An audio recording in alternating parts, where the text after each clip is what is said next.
Dear students, in today's lecture, we are going to study John Keats' Ode on a Grecian Urn. In our previous lecture, we have seen the introduction and the major themes of this ode. Now, when we begin the poem, we come to know that like his Ode to Autumn, Ode to a Nightingale, the poet or the speaker of this poem directly addresses the urn. He addresses the way he calls that urn as an ravished bride of quietness. Let us see this poem line by line now. He says, "Thou still unravished bride of quietness, thou foster child of silence and slow time, Sylvian historian, who canst thus express a flowery tale more sweetly than our rhyme. What leaf-fringed legend hunts about thy shape, of deities or mortals, or of both? In Tempe or the dales of Arcady, what men or gods are these? What maidens loath? What mad pursuit? What struggle to escape? What pipes and timbrels? What wild ecstasy?" In this poem, Keats directly addresses the urn. As I have told you that this is a Greek pot. Grecian means Greek. And on that pot, there are certain pictures carved throughout that pot. Now he looks at that pot. He calls this pot as the unravished bride of quietness. He calls it in many names, through many names. He calls it as unravished bride of quietness. He calls it as the foster child of silence and slow time. He calls it as a Sylvian historian. By all these names, he calls that pot. Now, he says that it is a pure partner of quietness, as well as the adopted child of silence and vast lengths of time. See, this pot is a Greek pot. This is an ancient pot. And the poet is 19th century writer. So we can understand how many years have passed in all these two spans between the period of Greek culture and the 19th century modern world. And so there has been a vast long length of time that has passed away. And the urn is, he feels, or the poet feels, that the urn is a historian of rural scenes. This is a live history of rural scenes, and it depicts better than does the poetry of the speaker's era. Now the pictures, they try to tell something.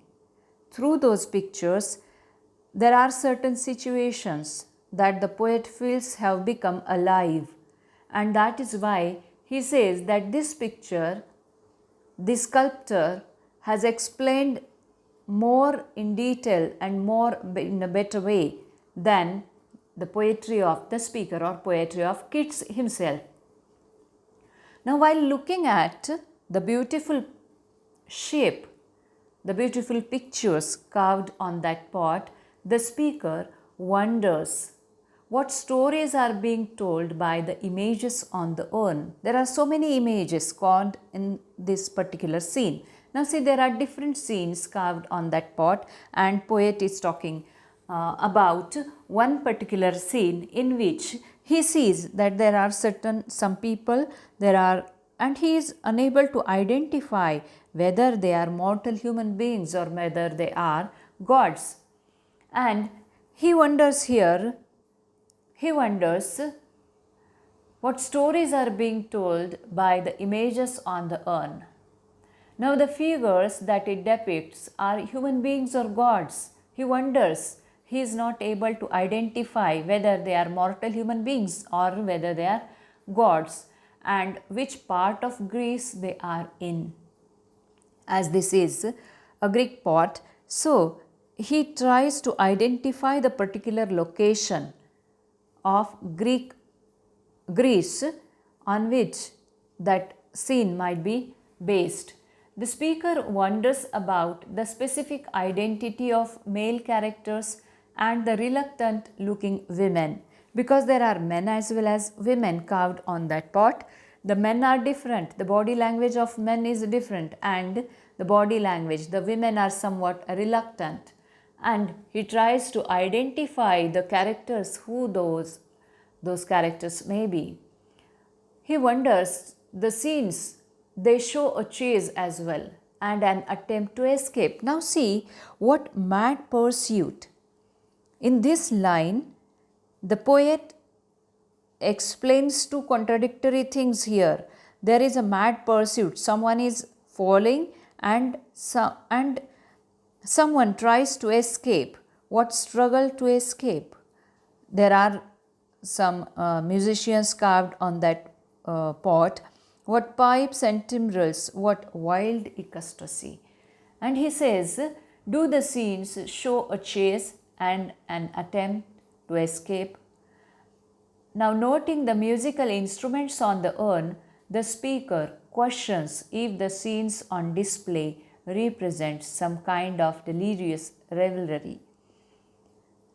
He tries to find out the meaning or a particular meaning of this particular scene on which there are certain men and women, some mortals or some gods, and he is so impressed, the poet is so impressed by the shape and beauty of this pot that he calls that pot by many names. की या पहिल्या स्टँझामध्ये किट्सनी आपल्याला एका विशिष्ट अशा चित्राचं वर्णन त्या पॉटमधल्या केलेलं दिसून येतं. आता तो जो ग्रीक पॉट आहे, ते जे ग्रीक भांडं आहे, त्याचा आकार आणि त्याच्यावरती जे चित्र कोरले गेलेले आहेत ते इतके सुंदर आहेत की किट्स इतका प्रभावित होतो त्या पॉट, त्या भांड्याच्या आकाराने आणि त्याच्यावरती जे चित्र कोरले गेलेले आहेत त्याच्याने, की जणू काही इतिहासाला जिवंत, आपण वेगवेगळ्या थीम्स या कवितेच्या पाहिलेल्या आहेत की इतिहासाला एका अर्थाने या पॉटनी जिवंत केल्यासारखं किट्सला इथं वाटत आहे. त्याच्यावरती जे काही देवी देवता असतील, सर्वसाधारण मनुष्यांची जी चित्र कोरलेली असतील, ते सगळे बघता कवीला हे ठरवणं अवघड होतं आहे की ते आपल्यासारखे हाडामासाची माणसं आहेत, मर्ते आहेत का हे कुणी देवी देवता आहेत. त्याच्यावरती जे पुरुष आणि स्त्रिया यांची चित्र कोरली गेलेली आहेत, त्याच्यामधल्या त्या चित्रामधल्या पुरुषांची जी काही देहबोली आहे आणि स्त्रियांची जी आहे ती निश्चित वेगवेगळी आहे, आणि त्याचासुद्धा अर्थ इथं कवी स्वतःच्या अंडरस्टँडिंग, स्वतःच्या समजुतीने लावण्याचा प्रयत्न करतो आहे. काही इन्स्ट्रुमेंट्स, काही संगीत वाद्य तिथं कोरले गेलेले आहेत. मग त्याला असं वाटतं इथं की हे कशाचा पाठलाग आहे, किंवा ह्या चित्राच्या माध्यमातून ती व्यक्ती ज्यांनी हे कोरलेलं असेल ती कशाचा पाठलाग करते आहे, का मग ती व्यक्ती कशापासून तरी सुटका करून घेण्याचा प्रयत्न करते आहे. What mad pursuit, what struggle to escape. त्याच्यावरती जे काही इन्स्ट्रुमेंट्स आहेत, काही वाद्य संगीताचे त्याच्यामध्ये कोरले गेलेले आहेत त्याच्यावरती, आणि मग की हे सगळे बघत असताना कवी त्याच्या अंडरस्टँडिंगने त्याला जे काही समजलेलं आहे त्या चित्रामधला भाव तो व्यक्त करण्याचा इथं प्रयत्न करतो आहे. Now in the second stanza he says, because see there are musical instruments carved on that pot, and what does it symbolize? That the music is going on, right? Though we are not able to listen, or we are unable to listen that music, but that music is going on in that picture, right? Try to understand this. And in the second stanza he says, heard melodies are sweet but those unheard. Heard म्हणजे जे संगीत आपल्याला ऐकू येतं. आता इथं दिसतं आहे की काहीतरी वाद्य वाजत आहेत, पण त्याचं म्युझिक, की अर्थात तिथं म्युझिक सुरू आहे पण आपण ते ऐकू शकत नाही. मग त्याच्यावरती तो काय कॉमेंट करतो आहे? Heard melodies are sweet but those unheard are sweeter. Therefore ye soft pipes play on, not to the sensual ear, but more endeared. Pipe to the spirit, deities of no tone. Fair youth, beneath the trees, thou canst not live thy song, nor ever can those trees be bare. Bold lover, never, never canst thou kiss, though winning near the goal yet do not grieve. She cannot fade, though thou hast not thy bliss, forever with thou love and she be fair. In the second stanza, poet goes on explaining the other pictures carved on that urn. वेगवेगळी चित्र त्याच्यावरती कोरलेली आहेत, वेगवेगळे scene आपण म्हणू शकतो की कोरलेले आहेत. The speaker praises the music that is there in that picture, and he tries to listen that music not through the ears but through his soul. की ह्या आपल्या कानांना, मरत्या कानांना, कारण काही दिवसांनी जे आपण आहोत, ज्या शरीराच्या माध्यमातून आपण जिवंत आहोत असं म्हणतो स्वतःला, ते आपण असणार नाही. आणि म्हणून त्या आत्म्याला त्याची अनुभूती होते आहे त्या संगीताची, जरी कानांनी ते संगीत तो ऐकू शकत नसला तरी पण. Now the poet claims that the music that cannot be heard, because the picture is carved in such a way that tells us that music is going on in that picture, but we are unable to hear that music. And the speaker implores the urn's pipes to keep playing. He insists that musician to go on playing that music, not for sensory reward, but in tribute to silence. In one way, this is a tribute to silence. And now he focuses on the other picture. लगेच दुसऱ्या चित्राकडे वळतो त्या भांड्यावरती कोरलेल्या. And he tries to focus a young piper sitting under some trees. The trees are green and beautiful. The boughs are full with leaves. And under that type of tree, a piper is sitting, just as the piper can never stop playing his song. And as the picture is there, the music will never going to stop. बरोबर? कारण त्या चित्रामध्ये ते कोरलेलं आहे, म्हणजे तो pipe वाजवणारा व्यक्ती तो वाद्य काही खाली ठेवणार नाही आहे आणि त्याचं म्युझिक काही थांबणार नाही आहे. Means it goes on, it is going on. Just as the piper can never stop playing his song, as he is frozen on the earn.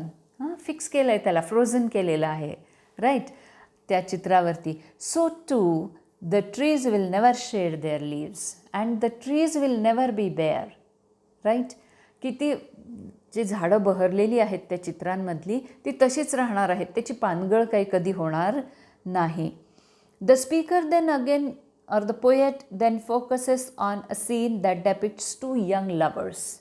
आता अजून तिसरं चित्र आहे की ज्याच्यामध्ये प्रियकर आणि प्रेयसी दोघं एका झाडाखाली बसलेले आहेत. And he tries to explain the meaning. They are nearly touching one another, but they will never meet.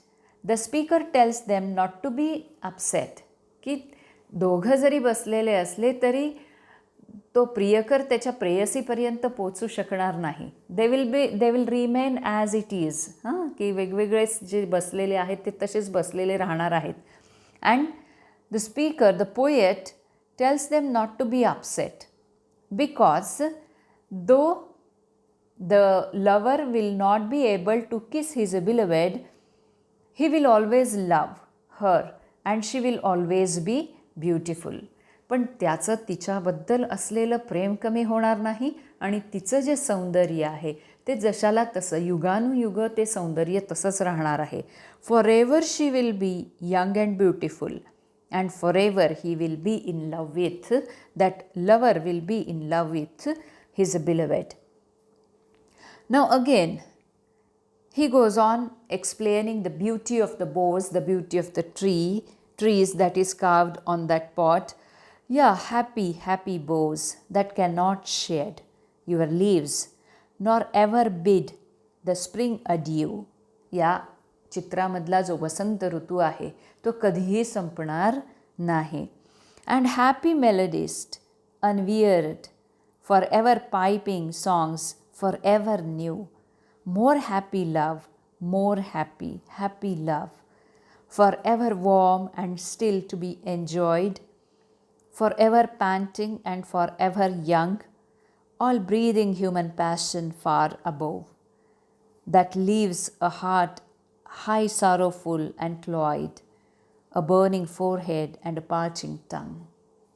See, in all these three poems that we have studied, Ode to a Nightingale, Ode to Autumn, and Ode on a Grecian Urn, there is a kind of pain that is there lurking in the mind of the poet. And though he at one time he gets very impressed, he gets very happy by listening the sweet melody of a nightingale. At one point he gets impressed, he feels very happy by the atmosphere of autumn. He is very happy while going through all these scenes and sceneries carved on that Grecian urn. But still whatever that is lurking, the pain, the misery, the feeling of loss, that is there permanent in the mind of the poet. And at third, fourth, or at the end of the poem itself, that comes out, that agony of the poet comes out. Now he addresses the images of the trees on the urn. या तिसऱ्या स्टॅन्झामध्ये सुरुवातीचा जो भाग आहे तो अतिशय आनंदी आहे. त्या चित्रांकडे बघत असताना तो आनंदी होतो आणि तो त्या चित्रांचाच भाग जणू काही एक बनून जातो. He looks at the beautiful image of trees on the urn, calling their boughs happy. त्या फांद्यांना तो आनंदी असं संबोधतो आहे. Why? Because they will never lose their leaves. त्यांची पानगळ कधी होणार नाही, ते निष्पर्ण कधीही होणार नाहीत. They will never lose their leaves and they will never have to say goodbye to spring. And there will be spring forever. तिथं जो काही वसंत ऋतू आहे त्या चित्रांमध्ये कोरलेला तो जसाच्या तसा राहणार आहे. तो संपणार नाही आहे कधीच. And what spring symbolises in English literature, English साहित्यामध्ये मी नेहमी सांगत असते हे ऋतू जे आहेत ना ते काही ना काही सिम्बोलाइज करत असतात. Winter has its own meaning and spring has its own beauty in that वे. की स्प्रिंगचं जे सौंदर्य आहे, वसंत ऋतूचं जे सौंदर्य आहे त्याच्यामधलं तो म्हणतो हे कधीही नष्ट होणारं नाही आहे, हे ॲज इट इज, कारण हे आनंद दर्शवतं. In that way the speaker then returns to the piper whom he perceived as a happy and untiring, that musician, the person that is playing the pipe, he is happy and untiring. He goes on playing his music. The piper will play new music for the rest of the time. की हे असंच अनादी अनंत काळापर्यंत त्याचं संगीत सुरू राहणार आहे. ते संगीत काही संपणार नाही, त्याच्यातून नवीन नवीन संगीत अजून निर्माण होत राहणार आहे. This fills the speaker with thoughts of happiness and love. Now while looking at all these pictures, while looking at the deities, the mortals, the men, the women, then the lovers, the other maidens carved on that pot. He goes on looking at them and he becomes happy and as if he is the one of the part of that atmosphere and that the group of people, those are carved on this Grecian urn. He looks at the musicians, he tries to understand, he tries to feel the music that is going on or that is played in that picture. This fills the speaker with thoughts of happiness and love. त्यांचं प्रेम बघून त्याच्या मनात प्रेम निर्माण होतं, त्यांचा आनंद बघून तो आनंदी होतो. हे सगळं त्याला आणि तो त्याचा भाग बनतो आहे त्या सगळ्या आनंदी वातावरणाचा. The figures on the urn will always have happiness to look forward to. They are looking forward with happiness and they will always remain happy, always be out of breath from the chase and always be young. And here at the end of this stanza, he compares his own condition on earth with the condition of the Grecian own characters. त्याच्यावरचे जे characters आपण म्हणू त्यांना, ते जे काही कोरलेलं आहे त्याच्यावरती ते आणि त्याचं स्वतःचं आयुष्य, याची तो तुलना या स्टॅन्झामध्ये करतो आहे. आणि जे त्याच्या मनामध्ये आहे ना, जी वेदना आहे की जे दुःख आहे, ते सगळं तो लपवू शकत नाही, कुठं ना कुठं ते रिफ्लेक्ट होतच आहे. कितीही आनंदामध्ये त्याने ते विसरायचा प्रयत्न केला तरीसुद्धा मग त्याला ते जाणवत राहतं आहे आणि ते कुठंतरी त्या कवितांच्या ओळींमध्ये व्यक्त होताना आपल्याला दिसतं. All the passions of living human world and what is there in his world, what is there on earth on which he lives, all the passions of living human world are far removed from the figures on the urn. And these passions of this world in which he lives, they cause heartache, lovesick fevers and thirst. There is no satisfaction, there is no happiness, there is no love in this world in which he lives. And next he again goes on explaining, who are these coming to the sacrifice. आता एक सॅक्रिफाईसचा scene आहे, म्हणजे बळी देतानाचा. Sacrifice म्हणजे बलिदान देणे, बळी देणे. Who are these coming to the sacrifice? To what green altar, O mysterious priest, leadst thou that heifer lowing at the skies, and all her silken flanks with garlands dressed? What little town by river or seashore, or mountain built with peaceful citadel, is emptied of this folk this pious morn? And little town, thy streets for evermore will silent be, and not a soul to tell what thou art desolate can ever return. Now he goes on explaining the other pictures in next stanza. There is one scene of sacrifice, and that scene attracts the attention of the poet, that appears to depict a ceremony in progression. की त्याच्यामध्ये एक ceremony होतो आहे असं ते चित्र आहे. Now the poet notice the figure of a shadowy priest leading a cow. ती काऊ, ती गाय छोटी, रादर की वासरू असावं हे, आणि त्याला नेलं जात आहे बळी देण्यासाठी. त्याला छान डेकोरेट केलेलं आहे. एक प्रिस्ट आहे तिथं, धर्मगुरू आहे. And he looks at the figure of a priest leading a cow which is moving towards the sky and is dressed with ceremonial silks and flowers. त्याच्यावरती सिल्कचं कपडा पांघरलेला आहे, त्याच्या पाठीवरती हार वगैरे घातलेले आहेत.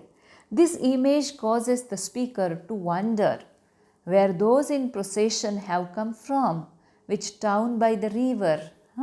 There is a town by the river. एक गाव आहे ते नदीकाठचं, नदीकाठी वसलेलं. Coast or mountains has fallen quiet because they have left on the religiously significant mourning. Now there is nobody. The roads are deserted, isolated. And he addresses, or Keats here addresses, this unknown town. आता त्या गावाला उद्देशून तो बोलतो आहे. Unknown town, he tries to acknowledge that its streets are frozen forever in silence. Now everything is a frozen, right? की त्या चित्रावरती जे काही कोरलेलं, त्या पॉटवरती जी चित्रं कोरली गेलेली आहेत, they are fixed for ever, right? की ते अनादी अनंत काळासाठी ते फिक्स केलेले आहेत, फ्रोझन आहेत. समजा एखादं निर्जन वस्तीचं गाव असेल तर ते तसंच राहणार आहे. तिथं कोणी येणार नाही सांगायला की नेमकं कशामुळं हे सगळं मोकळं आहे, हे सगळं निर्मनुष्य आहे, की हे सांगण्यासाठी कोणी येणार नाही. आणि हेही कळणार नाही की नेमका कुठला रिलिजियस सेरेमनी इतक्या सकाळी सकाळी तिथं होतो आहे. एक धर्मगुरू आहे, एक गाय आहे जिला डेकोरेट केलं गेलेलं आहे बळी देण्यासाठी, आणि एक किल्ला आहे, एक गाव आहे नदीकाठचं, तिथं किल्ला आहे, निर्जन रस्ते आहेत. आणि मग कोणी येणार नाही म्हणतो तो इथं सांगण्यासाठी की हे रस्ते निर्जन का आहेत. Now there is no one left who can explain why the town is empty, right? आणि हे गाव असं निर्मनुष्य का आहे हे सांगण्यासाठी कोणी येणार नाही. आणि या शेवटच्या स्टॅन्झामध्ये he calls an Attic shape. आता त्याला तो ॲटिक शेप म्हणतो आहे. O Attic shape, fair attitude with brede of marble men and maidens overwrought with forest branches and the trodden weed. Thou silent form. Why silent? Because that pot, though carved with different scenes, with different people, that pot is silent. It is a child of silence असं म्हटलेलं आहे त्यांनी पहिल्या स्टॅन्झामध्येच, आणि ते परत एकदा repeat होतं आहे. Thou silent form dost tease us out of thought, as doth eternity, cold pastoral. When old age shall this generation waste, thou shalt remain in midst of other woe, than ours a friend to man, to whom thou sayest. And the very famous lines in English literature, beauty is truth, truth beauty, that is all. You know on earth and all ye need to know. And this is the last stanza of this poem, which explains the whole of the earth. How he takes a more zoomed look at the urn, noting its shape. And we are very well aware that how he is impressed by the beautiful shape of this Grecian urn, noting its shape and apparent attitude. And what it has its own shape, it has its own beauty, and it has its own attitude. And with that attitude, what that pot tries to tell us, what that pot tries to tell human beings. See, the poet says, the recap, the images, the thoughts in the mind of the poet, that he tries to recap the urn's population of pictorial men, women, and its depictions of nature. आता तो एकत्रित अर्थ घेतो आहे सगळ्या पॉटचा, ज्याच्यावरती पुरुष स्त्रिया कोरलेल्या आहेत, निसर्ग आहे अतिशय सुंदर असा. तर त्या सगळ्यांना उद्देशून तो आता या स्टॅन्झामध्ये बोलतो आहे. And what he feels to him, to the poet, this urn seems to offer a temporary respite from thought in the same way that eternity does.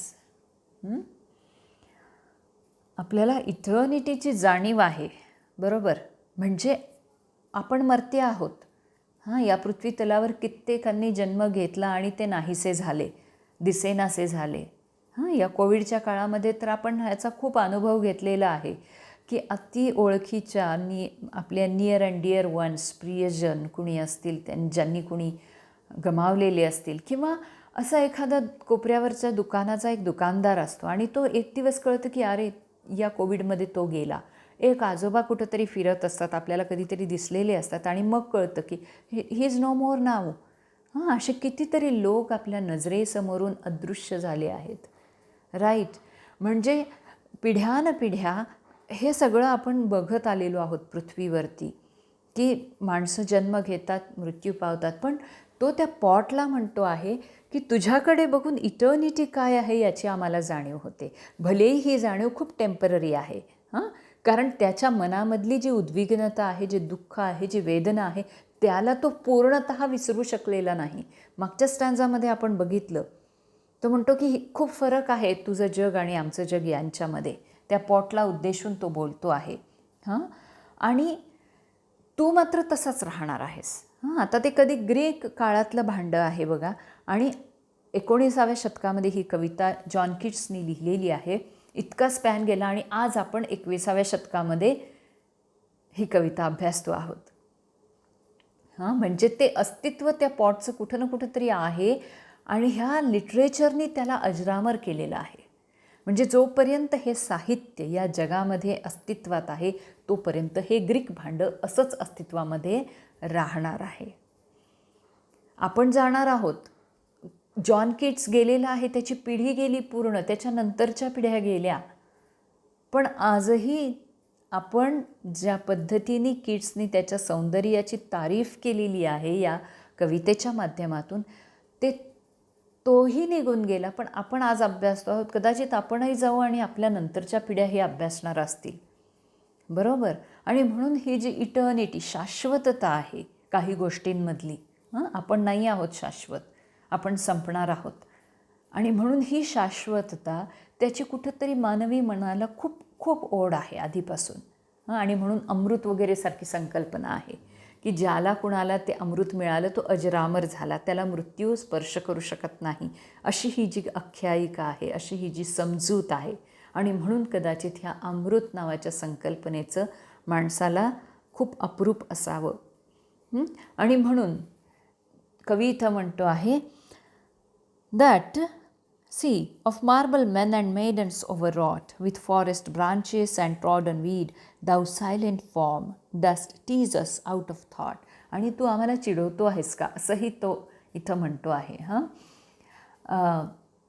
This respite seems inhuman or false to the poet. Now the speaker, when he calls that urn as a cold, at that time there is a feeling that pot is teasing us. की तो म्हणतो तुला हसू येत असेल आमच्यावरती. Because why? Because see generations have died and the urn will still be around even after the present generation. की पिढ्या आल्या आणि गेल्या, माणसं जन्माला आली आणि मरण पावली, पण हा पॉट मात्र जसंच्या तसा आहे, असं तो म्हणतो. Now it will become an object of contemplation. आणि हे काय आहे, कशाचं ऑब्जेक्ट आहे, याच्याकडे बघून माणसं चिंतन करतील, असं तो म्हणतो. Contemplation. It will become an object of contemplation for people with different problems than the speaker's generations. Now see, kids in his generation, they may have different problems, but even in 21st century, while leading our life, we have problems. There is no end to problems, right? Each generation everywhere in this world, they have their own problems. की प्रत्येक generation ह्या जगाच्या कानाकोपऱ्यामध्ये जिथं कुठं राहत असेल, त्याचे स्वतःचे प्रॉब्लेम्स आहेत. किड्सचे प्रॉब्लेम्स वेगळे होते, त्याच्या पिढीचे प्रॉब्लेम्स वेगळे होते. किड्स हा ट्युबरक्युलॉसिसनी गेला असेल, आज कोविडनी माणसं मरत आहेत. राईट. म्हणजे कारणं वेगळी आहेत, पण परिस्थिती मात्र तीच आहे. याची अनुभूती तुम्हाला निश्चित येईल जेव्हा ही कविता तुम्ही अभ्यासाल त्यावेळेस. And he says, now these concluding lines are very beautiful. See, आणि फक्त इंग्रजी साहित्यामधल्याच ह्या अतिशय प्रसिद्ध आणि फेमस ओळी आहेत या. He says, or the poet feels, the urn will say, the urn is there and will remain there always to tell the generations and future generations, those will come, and it would tell them that beauty and truth are one and the same. This fact is all that it is possible to know, and we mortal human beings, it is very essential to know the fact of beauty and truth, and all that anybody actually needs to know. की हेच कळण्याची गरज आहे असं इथं kits म्हणतो आहे, की पिढ्या येतील आणि पिढ्या जातील, पण तू मात्र तसाच आहेस, शाश्वत. हां, आणि येणाऱ्या पिढ्यांना हे सांगत आहेस की सौंदर्य आणि सत्य हे एकच आहे. हां, ह्या दोन वेगळ्या गोष्टी नाही आहेत, आणि हेच कळण्याची गरज आहे असं इथं किट्स सांगतो आहे या कवितेच्या माध्यमातून. हां, तर मी अपेक्षा करते की ही कविता तुम्हाला कळली असेल. याच्या आधी मी इंट्रोडक्शनचा पण आणि ज्या थीम्स आपण बघितल्या या कवितेच्या त्याचं एक लेक्चर मी पोस्ट केलेलं आहे, आणि आता हे दुसरं. आय होप की तुमच्या हे लक्षात आलेलं असेल. ही नितांत सुंदर अशी कविता की जी अनुभूती मला असं वाटते प्रत्येक वाचकाला येते, आणि हीच अनुभूती तुम्हाला पण यावी अशी इथं मी अपेक्षा करते. हां,